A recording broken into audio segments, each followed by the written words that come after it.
దేవుని వాక్యం అర్థమని చెబుతుంది కదా. మీరు 2 కొరింథీయులు రాసిన పత్రిక 3వ అధ్యాయం 18వ వచనాన్ని రాసుకోనండి. అక్కడ ఏ రీతిగా మనం మహిమ నుంచి అధిక మహిమకు, మహిమ నుంచి అధిక మహిమకు మనం మార్చబడుతూ రావాలో దేవుని వాక్యం సెలవిస్తూ ఉన్నది. యేసుక్రీస్తు ఆయన దేవుని వాక్యంగా ఉన్నాడు, ఆయన అర్థంగా ఉన్నాడు. ఆయన మన ఎదురుగా పెట్టుకుంటూ, ఆయన్ని చూస్తూ, ఆయనను నేర్చుకుంటూ మనం అన్నిత్యం నడిచినప్పుడే ఆ క్రీస్తు పోలిక మనకు వస్తుంది. ఆ రూపాంతరం మనకు మన యొక్క మనసులో కూడా కలుగుతూ వస్తుంది. లేకపోతే అది కష్టం అయిపోతూ ఉంది.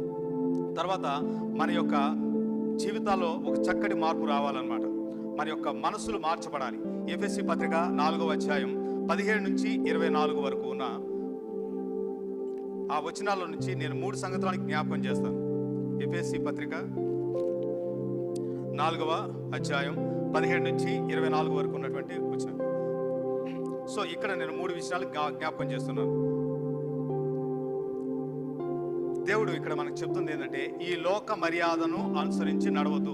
ఈ యొక్క 17వ వచనంలో ఉంది, అన్ని జనులు నడుచుకున్నట్లు మీరిక మీదట నడుచుకొనవద్దు. అన్ని జనులు ఏంటంటే అక్కడ దేవుణ్ణి ఎరుగక మునుపు ఈ యొక్క లోకం అనే ఈ యొక్క వ్యవస్థలో పడి కొట్టుకుపోతున్న వారు, దేవుణ్ణి ఎరగని వారు, దేవునితో సహవాసం లేనివారు, అంధకారమైనటువంటి మనస్సు కలిగిన వారు, తమ హృదయపు ఆలోచన బట్టి వారి యొక్క హృదయపు కాఠిన్యం వలన అజ్ఞానం చేత నడుచుకునేవారు, దేవునిలో ఉన్న జీవంలో నుంచి వేరుపరచబడినటువంటి వారు, వారి వలె మీరు నడుచుకోవద్దు, వారి మార్గాల్లో మీరు ఉండొద్దని దేవుని వాక్యం ఎంతో స్పష్టంగా ఇక్కడ చెబుతా ఉన్నది.